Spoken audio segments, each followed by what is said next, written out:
Amici bellini, sono Valerio Fluido, cerco di fare i video senza tempo, sai, quelli che possono essere cercati e cliccati in qualsiasi momento, ma alla fine inevitabilmente vengono sempre contestualizzati con il momento in cui ci troviamo. Quindi con questa seconda parte con Guido Gentile, dove parliamo di musica, vabbè, dove parliamo di calcio e cinema, musica e cinema, ne abbiamo parlato sul suo canale che vi invito a seguire, Guido Gentile Piano Sequenza. Siamo inevitabilmente riusciti a contestualizzare quello che è il periodo che adesso stiamo vivendo noi come tifosi del Napoli a metà col sentimento, nel tifare Italia, nell'essere simpatizzanti, nel rifiutare la nazionale oppure no, e quindi ci spieghiamo anche un po' di cose grazie alla memoria storica, grazie ai documentari, grazie ai film che non solo parlano di calcio ma parlano anche del Napoli. Godetevela, è lunga, lo so, ma perché domenica in realtà per voi e per me è martedì, quindi avete tutto il tempo, mettetevi popcorn, cose, rilassatevi, perché questi sono i video che non tutti vedono e quindi se tu lo vedi sei il mio eroe. Benvenuto Raffaele Visone. È un martedì pazzesco, rumori incredibili, rumori. Amici bellini, eccoci qui, seconda puntata come vi avevamo promesso, non abbiamo lasciato quel discorso in sospeso, il calcio nel cinema e il cinema come vede il calcio, eccetera eccetera, lo possiamo introdurre in qualsiasi modo. Guido Gentile è tornato da noi, grazie Guido. Ciao Valerio, ciao a tutti. Partiamo subito. Secondo film, L'uomo in più di Paolo Sorrentino nel 2001. La prima impressione che mi fece questo film fu, secondo me sono di fronte a un regista che ha 2 o 3 marce in più rispetto, diciamo, ai colleghi. Ebbi la stessa sensazione quando vidi Le Iene al cinema, anche se Sorrentino e Tarantino sono 2 registi totalmente diversi, sia per stile che per vita. C'è la sensazione che stavo inaugurando la carriera di qualcuno importante. E all'epoca, parentesi importante, io non conoscevo il legame particolare, anche tragico, della vita di Sorrentino legata alla squadra del Napoli di Armando Donatore. Quindi fui colpito solo dal film, che è la storia di 2 Antonio Pipsapia, uno è interpretato da Tony Servillo, l'altro da Andrea Renzi. Uno è un musicista, l'altro è un calciatore, ispirati vagamente a 2 personaggi realmente esistiti come Offre il Buongusto Califano, il calciatore Agostino Di Bartolomei. E il film inizia subito, possiamo dire, alla grande, con una scena che è tutta un'iperbole. Però facciamo un passo indietro.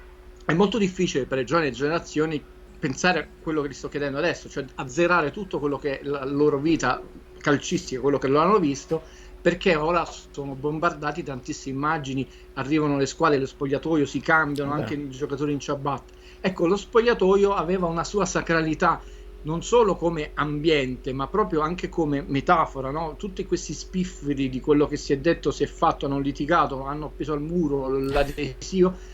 No, c'erano delle regole nel calcio, dentro il campo e fuori del campo, ed erano le regole non scritte ma che nessuno violava. Una di queste è lo spogliatoio. Perché vi dico questo? Perché da grande giornalista come era, non perché è ancora vivo ovviamente, Galeazzi, secondo me lui intuì storicamente il momento, che stava succedendo qualcosa di importante e tendeva ad avvicinarsi sempre di più a Maradona, anche perché Maradona era un personaggio estremamente simpatico, ricordo, toglieva il cappello a Necco, cioè, e questo avvicinamento però si fermò. Mi ricordo la partita era Como-Napoli, il Napoli è riuscito a pareggiare, l'Inter quella partita la perse in contemporanea e Galeazzi era quasi riuscito a entrare dentro lo spogliatoio del Napoli, però lo bloccarono, addirittura uscì Bruno Giordano a petto nudo e Galeazzi dice, ci rimase anche un po' male, ha detto, vabbè, però gli fece, da gran signore Giordano, gli rilasciò l'intervista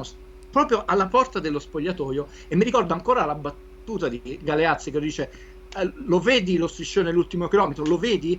E Bruno Giordano che risponde, sì lo vedo, speriamo solo di non forare.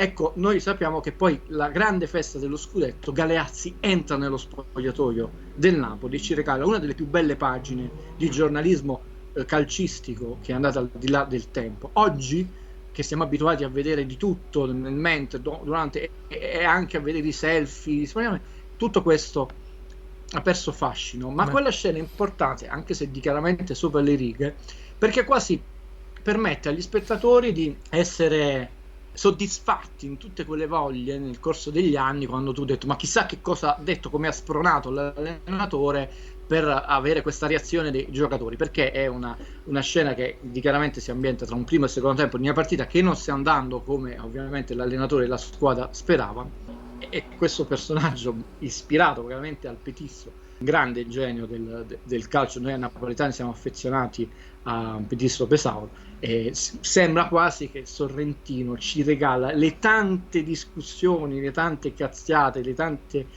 situazioni che si sono verificate negli spogliatoi tra un primo e il secondo tempo della partita. Ma c'è di più, è tutto il film che è molto interessante. Antonio Pisapia, il calciatore, si infortuna, decide di fare allenatore anche perché si vedeva che era portato, addirittura arriva terzo su 40 su percorso di Correnciano, ma nessuno lo ingaggia. È una cosa che ci ricorda molto quello che è il calcio di oggi, ovvero che alcuni allenatori sono più personaggi, hanno sicuramente dei grandi agenti, dei manager, degli amici, giornalisti, sono diventati quasi degli attori, e ci sono degli ottimi allenatori, pane e prosciutto, diremmo, scusate la metafora, che hanno una carriera inferiore a quelle che sono le loro possibilità. E c'è un momento molto giusto dove lui continua a essere rifiutato dall'allenatore, diciamo, del Napoli, e per toglierselo dalle scatole manda un dirigente che addirittura non lo riceve nemmeno in ufficio ma in un bar. Guardate la potenza visionaria di un regista. E in quel momento lui quasi elemosina una panchina, ma gli ricorda che è arrivato terzo su 40 a Coverciano, anche un'idea, un sistema di gioco nuovo, e un po' per toglierselo da mezzo, un po' incuriosito il dirigente, gli dice ma fammelo vedere, e lui prende le tazzine del caffè e gli mostra la tecnica di questo sistema di gioco. Era il 2001, anni dopo, nella vita reale, Rafa Benitez a un Koulibaly appena sbarcato a Castelvolturno, tra l'altro raccontano morto di fame che voleva mangiare, fermati Culi, e con i bicchierini dell'acqua gli mostra quella che è la sua idea e il suo sistema di gioco. Una grande pagina di cinema, un regista visionario che addirittura ha anticipato la vita reale.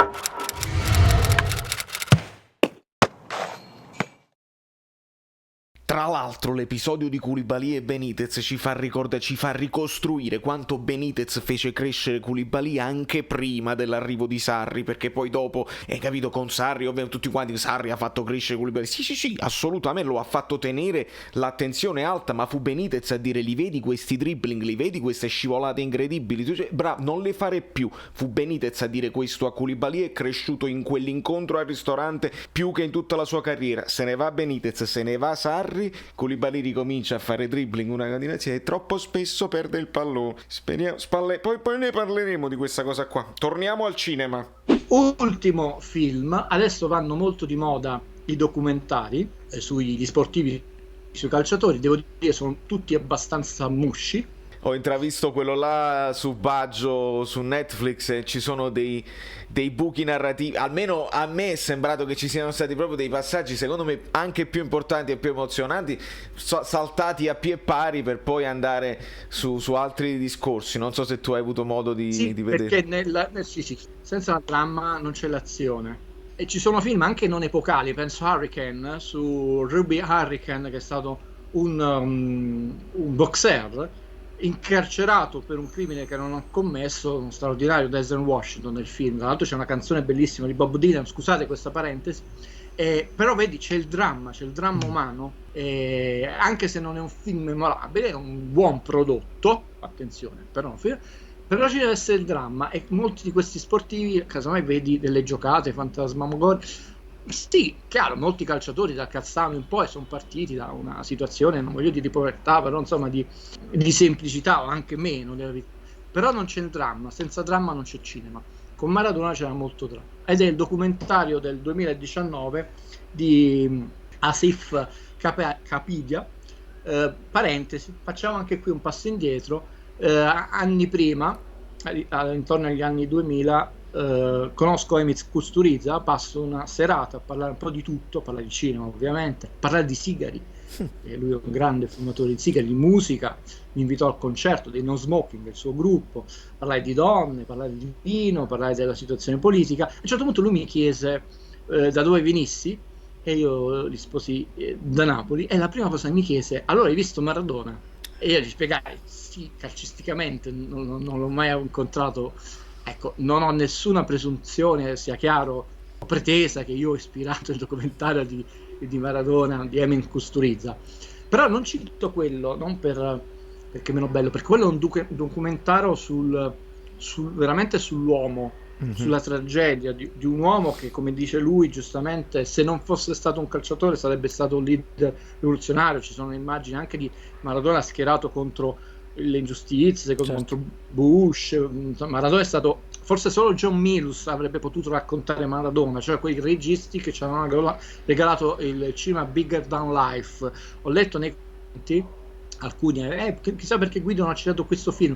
E no, io non sto citando i film, ve lo ripeto in 10 secondi, perché molto spesso nel calcio non hanno regalato nulla da un punto di vista innovativo del linguaggio cinematografico e nulla di epico. Pensate a Mercoledì da Leoni, a tutt'oggi, nonostante un film del 78, nessuno è riuscito a eguagliare, neanche Point Blank di Catherine Bigelow, un grandissimo film, regista straordinario come donna e come regista, però quell'idea epica generazionale, soprattutto di un cinema bigger than life. Ecco, forse solo John Milius avrebbe potuto padroneggiare in un'altra direzione dietro al Maradona. C'è un personaggio bigger than life. C'è questo documentario del 2019 che, pur con delle fragilità, lo trovai estremamente interessante perché l'arrivo di Maradona, sappiamo, Maradona arrivò il 5 luglio 1984. Ultimamente ho sbagliato una data in un video di cinema, sono stato rimproverato, quindi controllate però quella me la ricordo bene.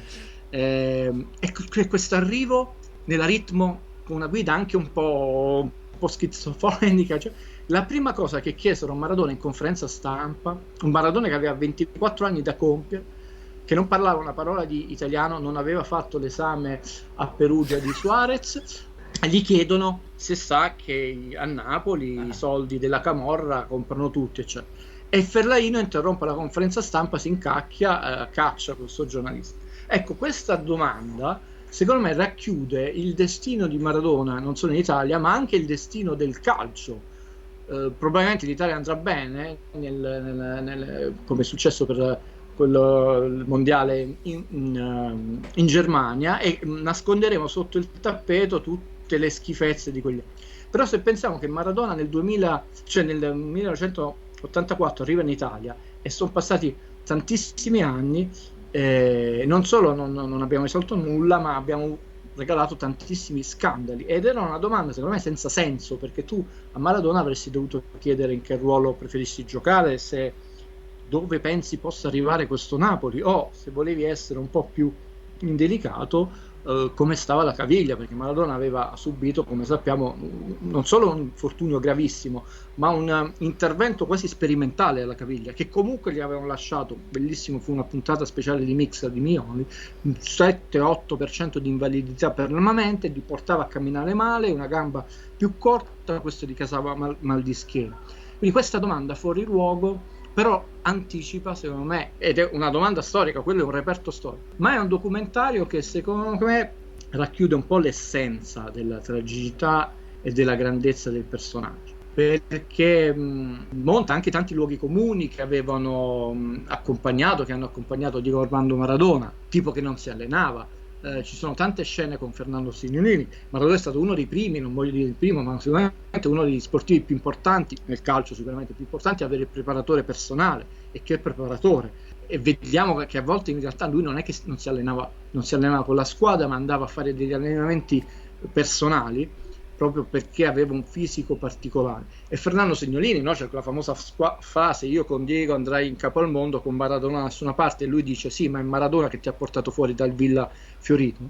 C'era molto lavoro di preparazione fisica e psicologica su Maradona, altri luoghi comuni che crollano, che dice questo è un calcio molto veloce in Italia, molto violento, quindi dobbiamo aumentare la velocità, altrimenti non riesce ad emergere. Aumentando la velocità automaticamente, no? È un trade-off come in economia, no?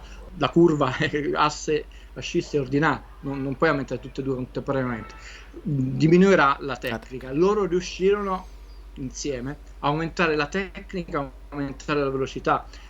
Il mondiale che Maradona vince in Messico, altra scena e altra preparazione molto bella. Fernando Signolini lo dice Questo può essere il mondiale di Platini o il mondiale di Maradona.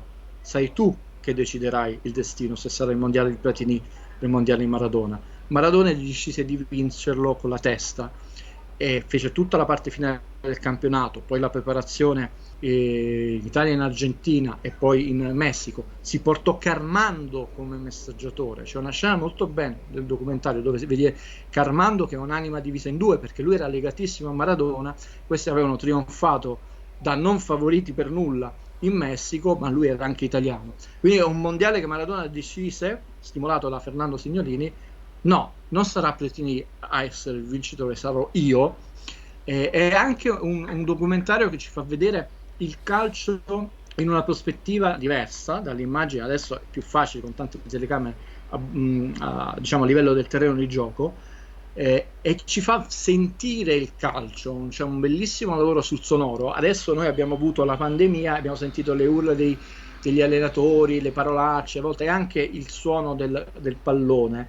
Ecco, per tanti anni questo c'era precluso, tranne se andavi all'allenamento. Una cosa che io ho potuto vedere, la racconto, ecco, il suono del calcio del pallone, il Diego Maradona, era un suono diverso da tutti gli altri, perché era un suono pulito. Tu ti accorgi quando un giocatore ha una classe rispetto a un altro. Ed è bellissimo sentire i giocatori di classe che hanno un suono diverso quando calciano a pallone. Qualche anno fa penso a Veron, ma il nostro Marek Hamsik.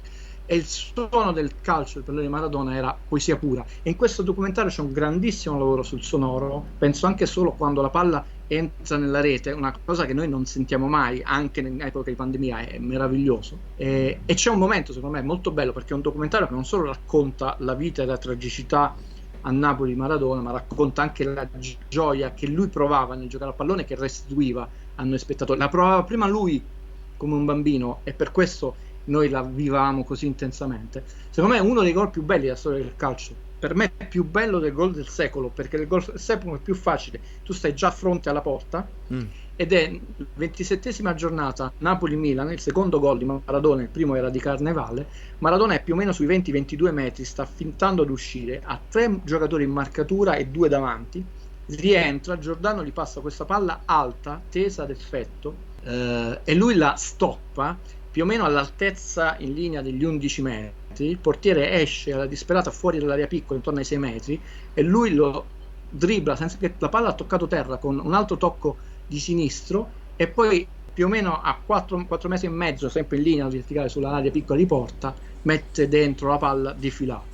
In meno di 4 secondi Maradona ha scattato, ha stoppato la palla al volo, una palla difficilissima che viene dall'alto, ha dribblato il portiere in 7 metri, forse 6 e mezzo, qualcosa di fantascientifico. E noi lo vediamo questo gol nel documentario con una ripresa che non avevamo mai visto prima, cioè a livello del terreno di gioco, e vi rendete conto non solo di quanto era veloce Maradona, ma di che tecnica che aveva, e quando tocca la palla per metterla dentro la rete si sente quella poesia che questo documentario ci restituisce. Ed è un documentario, secondo me, pur con i suoi limiti cinematografici, che focalizza molto su i 2 temi portanti: la tragicità, l'abbandono di Maradona nel 1991 in poi ci ha regalato di tutto di peggio oggi, altri scambi. Quindi il problema non era lui. Quella famosa domanda, Maradona della Camorra, forse andava rivolta a un prefetto, a un questore, ma anche una storia d'amore faticosa. Ecco, l'ultimo luogo comune che vorrei abbattere, ogni tanto qualche domanda ci sarà nelle vostre dirette, è stata una storia d'amore faticosa, ma faticosa per Maradona, non per Napoli. E a volte le storie d'amore faticose si concludono in maniera tragica. È quello che è successo per il più grande calciatore di tutti i tempi. Un amore ossessivo che qualcosa ha tolto a quest'uomo, anche in questo documentario, diciamo, si emerge con tutta la sua tragicità, tutta la sua chiarezza. E perché poi, dicevo, citavo il film di Sorrentino, anni dopo ho scoperto, leggendo le interviste, che Sorrentino, che come è noto è grande tifoso di Napoli, non sempre aveva il permesso di seguire la squadra. Ha detto ebbe il permesso di seguire la squadra in trasferta, non per quel motivo non raggiunse i genitori che erano in montagna. Purtroppo i genitori in quell'occasione sono morti tragicamente, e Sorrentino, perché aveva seguito il Napoli, la partita del Napoli in trasferta, diciamo, si è salvato la vita. Quindi Maradona ci ha regalato tante gioie, ma nel caso di Paolo Sorrentino ci ha anche regalato uno dei più grandi registi italiani degli ultimi 20 anni, scusate se è poco. Assolutamente. Guido, approfitto della tua presenza per chiudere questo video. Questo è uno di quei video che resta fuori dal tempo, però lo contestualizzo giusto nel finale, perché in questi giorni stiamo guardando l'Europeo, io mi sto occupando dell'Italia e c'è questa sorta di contraddizione nel cuore del tifoso napoletano. Alcuni non riescono a tifare Italia, alcuni ci provano e non ci riescono, altri guardano solo Insigne, insomma. Ci riporti un attimo a cosa successe nei mondiali del 90, dove il tifoso napoletano si trovò di fronte alla scelta: tifare per Maradona o tifare per l'Italia? Si dice chi semina vento raccoglie tempesta. Io ricordo molto bene il mondiale dell'82 e dell'86, forse sono gli ultimi che, diciamo, mi hanno visto proprio partecipe al 100%, perché anche se la base era fortemente juventina, erano dei juventini gentiluomini, Zoff, Scirea, ma anche lo stesso Caos. Diciamo, il più, insomma, non simpaticissimo sono di Tardelli. Detto, come fai a non amare Zoff? Oggi abbiamo Bonucci, Chiellini, Buffon si è ritirato. Anche il modo di esultare di Bonucci è un modo di esultare molto volgare e antipatico quelle dichiarazioni. Quindi già calcisticamente sono dei giocatori molto diversi rispetto a un Bruno Conti. Cioè, comunque, quando Bruno Conti giocava in Italia, io ero il primo tifoso di Bruno Conti, perché come facevi a non amare un funambolo del pallone che aveva grande tecnica, anche grande cuore. Bruno Conti è uno che non si risparmiava, proprio per citare giocatori non del Napoli, ce ne sono tanti. Antonioni oggi si è seminato molto male, tutte quelle famose dichiarazioni antipatiche, razziste, che sono aumentate, non sono diminuite, segnano e effettivamente dividono, e quindi è una nazionale nel corso degli anni fortemente divisiva, cioè è difficile azzerare tutto, cancellare tutto. Però non sto svicolando la vostra domanda. Maradona era la più grande qualità di Diego Armando Maradona, non era la tecnica, cosa che direbbero tutti, non era la velocità, non era il fatto che è veramente un genio, cioè vedeva cose e soluzioni dove gli altri non arrivavano prima degli altri, ma è stato un vincente. Cioè non possiamo dire che Ronaldo, Messi sono dei vincenti, perché Maradona è andato a vincere con chi non aveva mai neanche sfiorato la vittoria, un paio di volte il Napoli, poi arbitraggi ci tolsero la soddisfazione, però quando Maradona ha vinto col Napoli, il Napoli non ha mai vinto uno scudetto e pare che non l'abbia più vinto dopo, e l'anno prima si era salvato per un punto, quindi non era neanche un Napoli in crescendo, era un Napoli in regressione. La prima partita di Maradona in Italia, pensate un po', questa non è sceneggiatura di un film, è storia, è Verona-Napoli, e nel documentario si vedono gli striscioni dell'epoca che non è cambiato niente, anzi sono peggiorati i fatti, e ovviamente gli insulti. Tra l'altro il Napoli perse male quella partita 3-0 se ben ricordo, e quindi altri insulti, come si sono comprati Maradona. E nel corso degli anni Maradona ha sentito sempre di più questo peso di responsabilità sulle spalle, di rappresentare non solo una città ma una storia di ingiustizie. E allora, visto, però rischiamo di essere lunghi, però Valerio mi ha provocato, ecco, smontiamo un luogo comune che vede questa famosa congiura di Italia 90. Voi sapete che i tabelloni vengono fatti più o meno pensando che la squadra più forte di un girone arrivi prima e quindi poi si classifica in quel posto del tabellone tennis, e quindi l'Italia era arrivata prima, la Germania è arrivata prima, cioè, chi toppò fu l'Argentina. L'Argentina in realtà non è la congiura di Maradona dell'Italia, che è con l'Italia-Argentina, perché l'Argentina perse la prima partita a San Siro con i grandi fischi. Per tutto il campionato del mondo l'Argentina fu fischiata tranne che a Napoli. Mai successo nella storia dei mondiali che una squadra venisse fischiata, che un inno venisse fischiato. L'abbiamo fatto noi in Italia, nella civilissima Milano, è storia. Lì l'Argentina si classifica come ripescata come terza, non è più nella parte bassa del tabellone dove avrebbe affrontato, se congiura c'era e trappola c'era, era nei confronti dell'Argentina, non dell'Italia, perché pensate chi avrebbe affrontato l'Inghilterra, e poi se tutte vincevano la Germania in semifinale, mentre classificando come terza ripescata andò nella parte alta del tabellone dove l'Italia non aveva nessuno, solo il Brasile, e affrontò il Brasile negli ottavi in uno scontro fratricida che vinse l'Argentina, poi vinse ai rigori.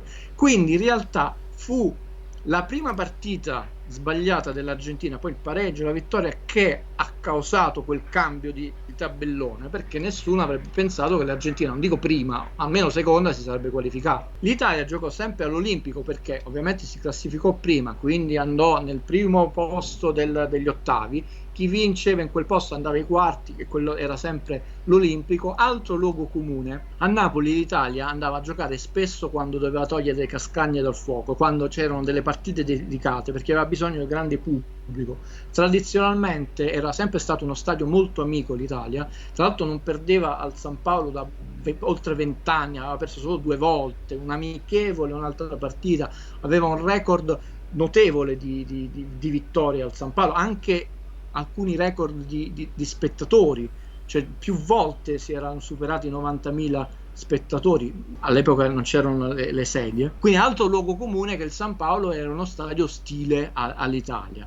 Però ovviamente si era creato questo accoppiamento Argentina-Italia, e lì Maradona, di nuovo un uomo che di testa vinceva le partite, detto in questi 3 anni, no di più, erano ormai 6 anni, si era preso di tutto e di peggio. Ricordiamo che noi andavamo a Torino, a Milano con i sacchetti della spazzatura, quando c'erano quei sacchetti neri della spazzatura mostrati in tribuna per colera, queste cose qui, non è che poi non succedevano, e disse si ricordano di Napoli solo una volta all'anno. Ecco, lui vinse quella partita con la sua squadra di testa prima di giocarla, e l'Italia la perse, e infatti tutti gli alibi possibili. Dopo la partita sentiste le interviste, ma lo stadio ostile, come chi c'era se lo ricorda, come testimone oculare ve lo posso dire, no, lo stadio tifò tremendamente l'Italia. E c'è un passaggio, Valerio mi ha provocato, che è sparito in tutte le registrazioni, ma se riesco a passare il VHS sul digitale ve lo farò vedere a sorpresa. Maradona aveva promesso comunque in un'intervista a Gianni Minà,